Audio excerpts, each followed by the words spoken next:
They think they have something in Justin Fields. And the contract they gave him, $20 million a year for 2 years, not that long ago, that would have been the highest paid guy in the NFL. Now it's one of the lowest paid starting quarterbacks not under a rookie contract. But there's just been this vibe that they think they got something with Fields. And you and I both believe he's never had a full chance, a fair chance to truly develop. And we understood why the Bears decided to move on after we met with Caleb Williams at the scouting combine, because you and I were both of the mindset, man, you could take that number 1 overall pick and you could parlay it into this, that, or the other thing, and you could really help Justin Fields. And then we got it. We got it because they need a franchise quarterback there, and they're going all in with the possibility it's going to be Caleb Williams. That doesn't mean Justin Fields can't play. And he was good last year with the Steelers.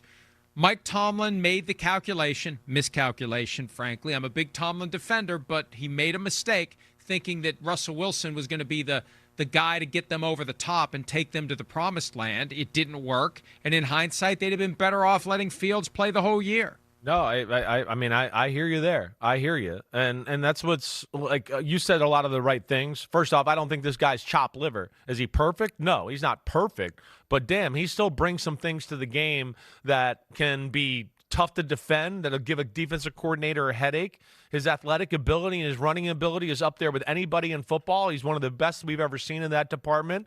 He is a quiet, tough leader. He competes. He never makes excuses. I think when you look at stuff like that, that's where I really admire Justin Fields. He puts it on the line every game, puts his body in harm's way.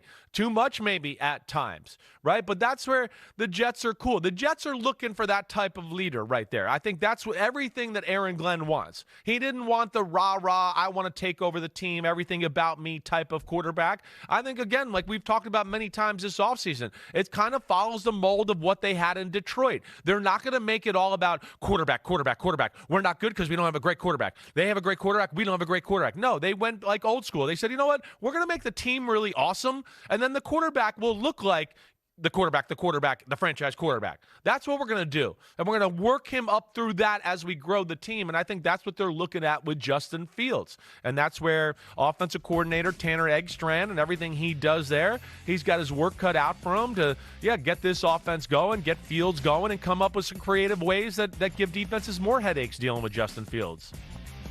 Everything you just said is brilliant, but I have something stuck in my brain here, and this is why they pay us the semi-big bucks to make very important observations. What the hell did chopped liver ever do to be associated with something that's not good? Like, is it the chopping that makes the liver bad? Not that I'm a fan of consuming the internal organs of animals, but I think if I'm curious where that. Because I think if you got ground meat, you got a burger, you got a nice chicken all there, you're just like, the chopped liver, like I don't want that. I'll go with the steak or the hot dog or the burger or the barbecue chicken. Like, chopped liver. I think that's where it came from. my dad was a big fan of liver and onions. Old days, it's amazing how many people I come across old days where you're like, damn, liver was really like a part of the meal package like that, like on a weekly basis or once every 2 weeks. Like it's certainly not that way anymore. Hey, fried chicken livers are a delicacy for some. And we used to, and this is I was really hungry, but this is bringing back bad memories. We would fish catfish. We would go late night catfishing, and we would use chicken livers, and they are disgusting.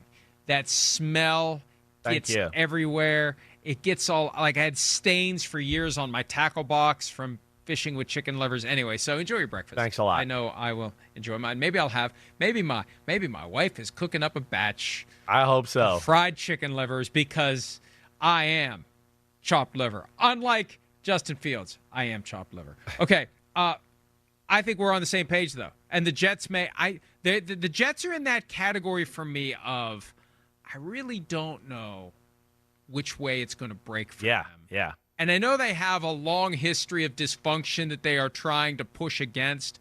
I kind of like what they've done, and I've said this before. If Woody Johnson could just stay the hell out.